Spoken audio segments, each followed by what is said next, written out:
is SCUF's brand new Pro controller, the SCUF VALOR. It literally came out less than a week ago, so I decided to test it early because it's actually been over a year since they've released a new controller. Initially, here's what made me interested. It's made for Xbox, but compatible with PC, and this is now the cheapest Pro controller for SCUF, starting at only $100, which is over a $100 price difference compared to their other Pro controllers. Now, I know interest is subjective, and I was only interested in this controller because SCUF controllers are really popular.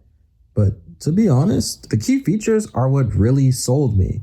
The first one being the most important. This is now the first actual SCUF controller to get Hall effect joysticks. If you don't know what Hall effect joysticks are yet, I've made countless videos on them. Don't even bother buying anything not labeled or worse than Hall effect joysticks on your controllers in 2025, because basically they're supposed to last forever without the wear and tear of stick drift if it's done right.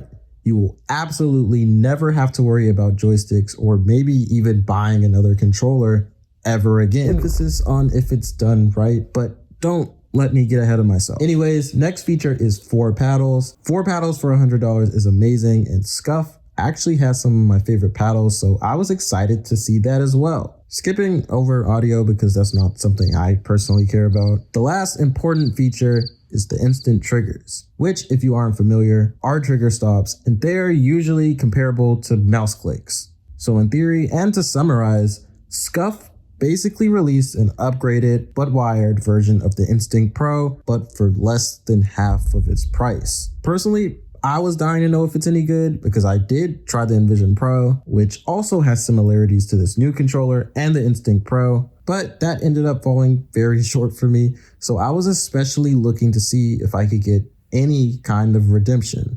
I also want to point out that I think it's interesting finally seeing how competition is already driving down the pricier controllers and making them more valuable. This is literally what I just predicted in a recent video. Brands like GameSir, FlyDigi, even Power A have really good Pro controllers for really cheap. With this brand new controller, I think SCUF has definitely noticed, and now things are looking like they're gonna start getting competitive. I guess you could say that they don't control the market anymore. So the unboxing was very familiar.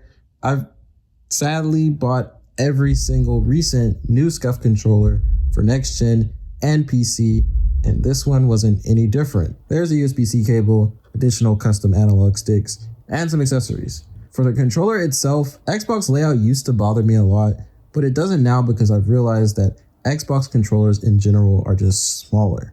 Also, this might be important to some of you.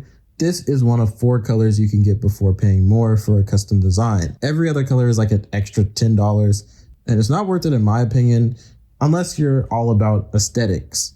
Besides layout and color, this controller literally felt like the Instinct Pro in every way, which I suspected. It felt comfortable in my hands, and it was built extremely well for the $100+ price difference. The grip was the same, the instant triggers were the same, and the inner paddles were the same, and actually got an upgrade. It's familiar to the traditional Instinct style, but they kind of redesigned them in a way that kind of made them feel more like buttons, which I guess I approve of, which kind of felt more ergonomic. And last but not least, I took off the magnetic faceplate to swap for the longer analog stick, and I got to take a look at the Hall effect joystick. I will say that it's weird finally seeing a physical SCUF update important enough for me to even consider a strong recommendation, but I feel like it's really hard to make a Hall effect joystick unplayable.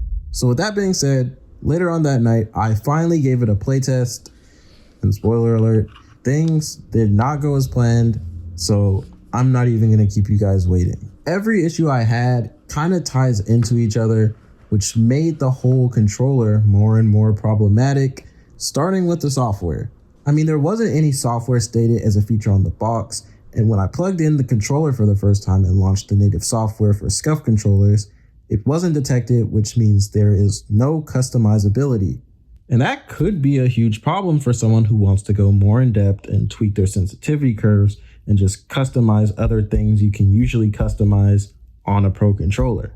So just to be clear, you have to play exactly how this controller feels out of the box without any optimizing. Now, I wouldn't have a problem with that if I didn't want to tweak anything, But as soon as I launched Fortnite, my dead zone and joystick curves needed some serious customizing. One of the huge advantages of having the Hall effect joysticks is that you can apply the lowest dead zone in action games that use first person or third person while completely disregarding the possibility of stick drift. Now, I did have zero drifting problems, but when I was giving a steady, precise, and continuous small micro movement to the right stick, my joystick was struggling with accuracy. I was getting insanely choppy movement that I would just constantly notice, and like I said before, it really looked defective. But I'm gonna give the controller the benefit of the doubt and suggest that it needs some dedicated customization. That, along with the sensitivity curve. The actual joysticks are really loose and you can't physically adjust that on this controller,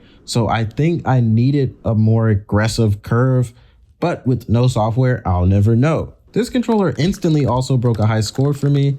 It's now the worst I've ever played on a pro controller, and now that I think about it, SCUF controllers are the only controllers I've had any problems with for the last 3 years now. As I kept playing, everything I did felt super slow, and that's because of the lower polling rate.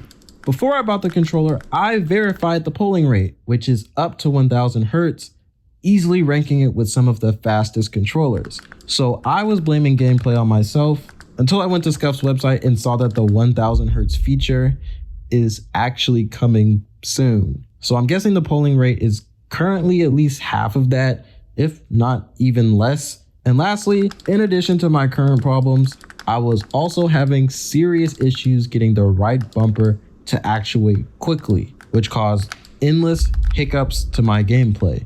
I also had a similar problem with the SCUF Vision Pro, and that also seemed like a polling rate issue. Whatever it is, I don't care. I just know that after that, I really wasn't interested in playing any longer, and I personally won't be using this controller again for a pretty long while. And it sucks because it looks and feels like a great controller. It just isn't.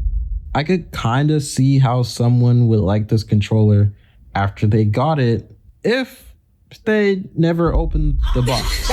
No, but seriously, this is not a controller I would buy. Everything from the lack of customizability, to the faulty joysticks, to the polling rate, to the inaccurate bumpers, and probably even more undiscovered issues. I wouldn't recommend anyone to go through what I just went through this whole video just to play a competitive video game. The early reviews are pretty harsh too, with lots of initial disappointment and complaints, so it's not just me. And to be honest, as someone who reviews things, I don't think it will ever be. I just try to give my personal experience along with a neutral opinion because I think that's what works best. But if you notice, now pretty much I'm just rambling because this controller not only underwhelmed me, but also pretty much gave me absolutely nothing to talk about at the end. So yes, I am once again left disappointed, but I hope this video is the warning you needed not to make the same mistake that I did. I also hope you like and subscribe, but I mean,